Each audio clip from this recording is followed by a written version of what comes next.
Bonjour, dans cette vidéo, nous allons voir comment fabriquer une pièce de mobilier, en l'occurrence une chaise, en assemblant différents des éléments déjà construits avec l'application Onshape.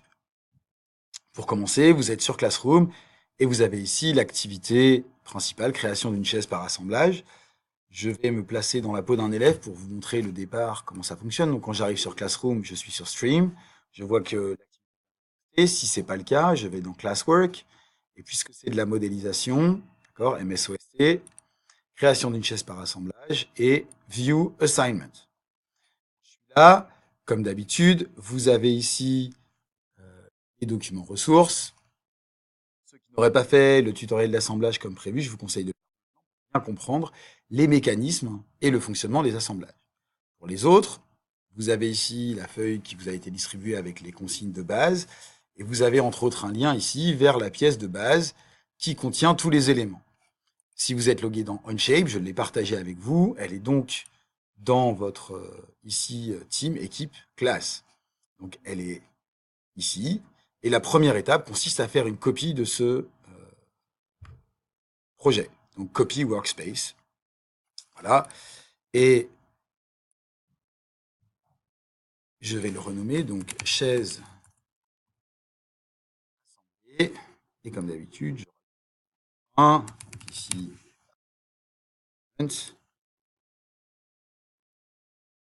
Mon projet va s'ouvrir une fois qu'il est créé.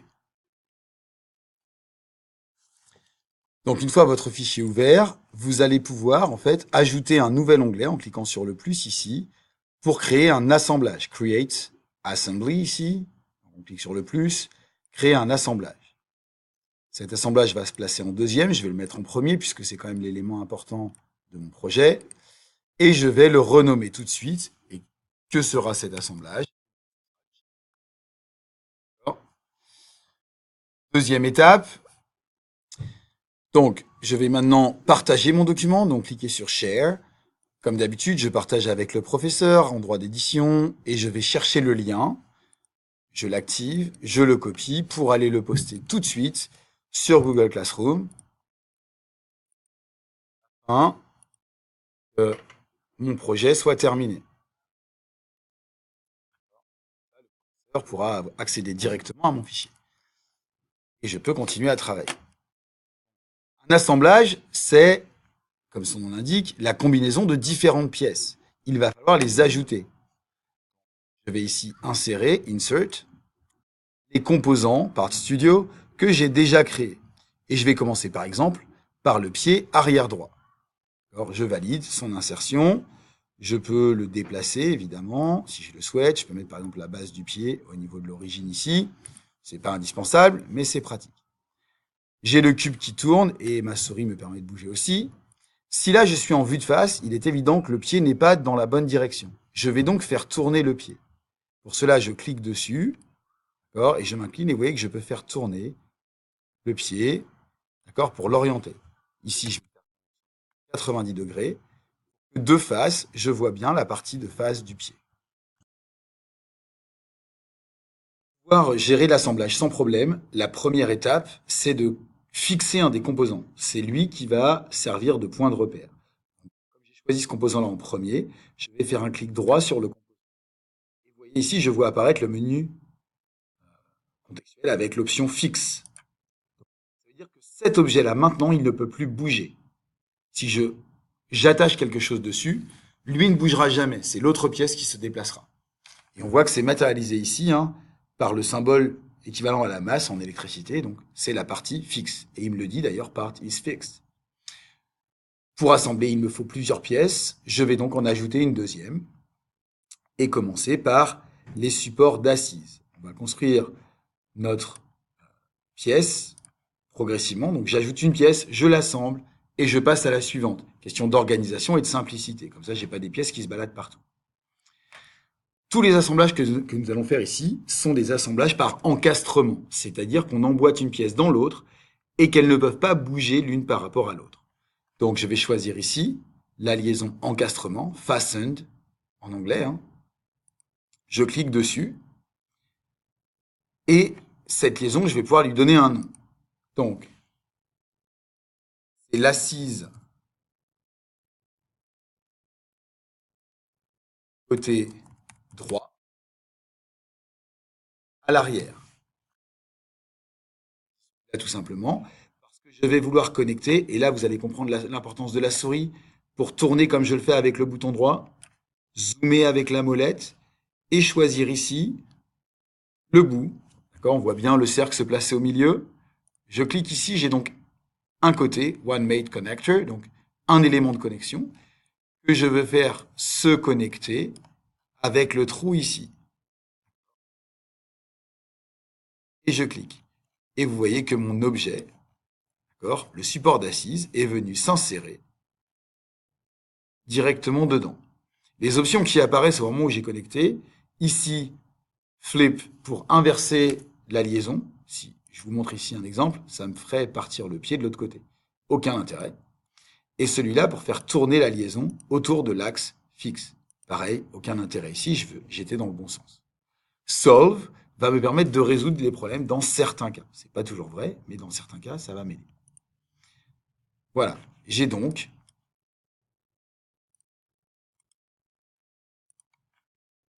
ma première liaison entre le pied arrière et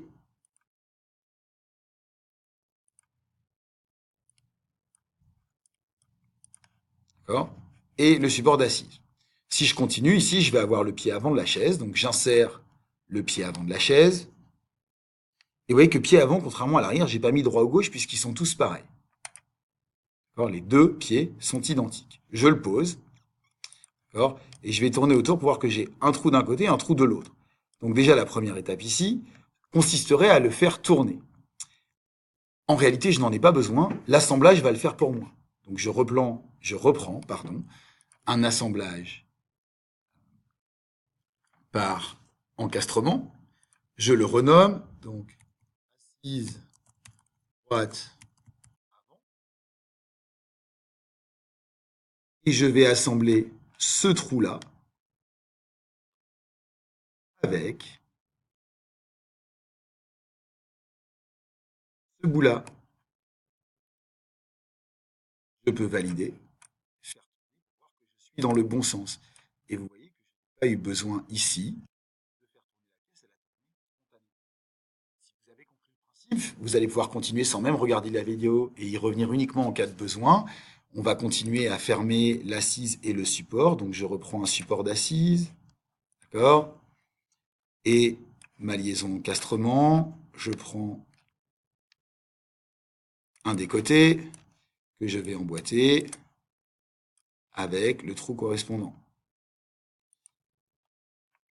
Cette fois, c'est bon. Et c'est son attache côté droit. Nouveau pied avant, pour faire le tour, hein. Je prends un pied avant, je le place, et je vais gérer mes liaisons. Donc, je vais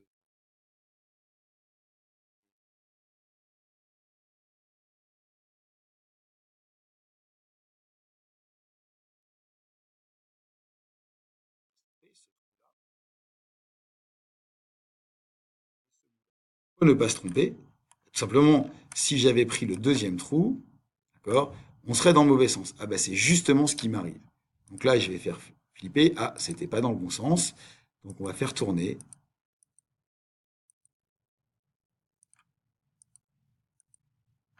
Pour s'assurer que le trou est bien venu vers l'arrière. Vous voyez, ça, il faut faire attention. Et peut-être que si j'avais fait tourner ma pièce avant, je n'aurais pas eu ce problème-là.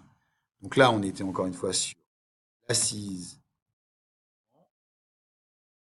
Mais côté gauche cette fois. Et on va fermer.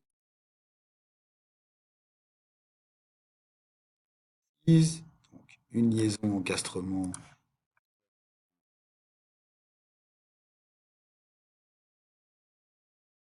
S.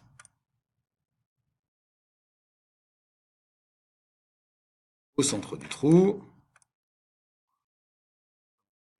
Et qu'est-ce que je vais faire rentrer? Donc là, je vais le renommer.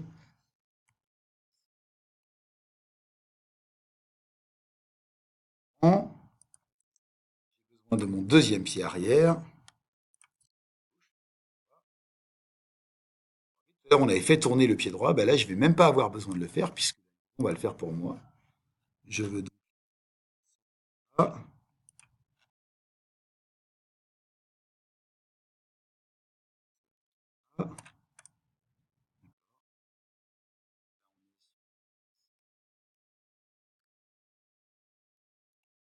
faire,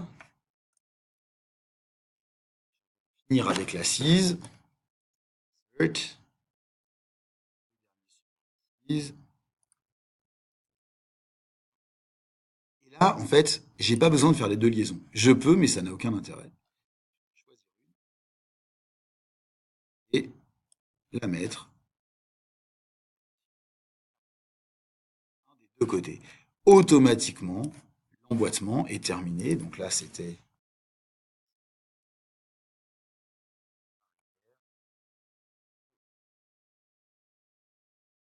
voilà, j'ai une chaise ou une structure de chaise pour la première partie.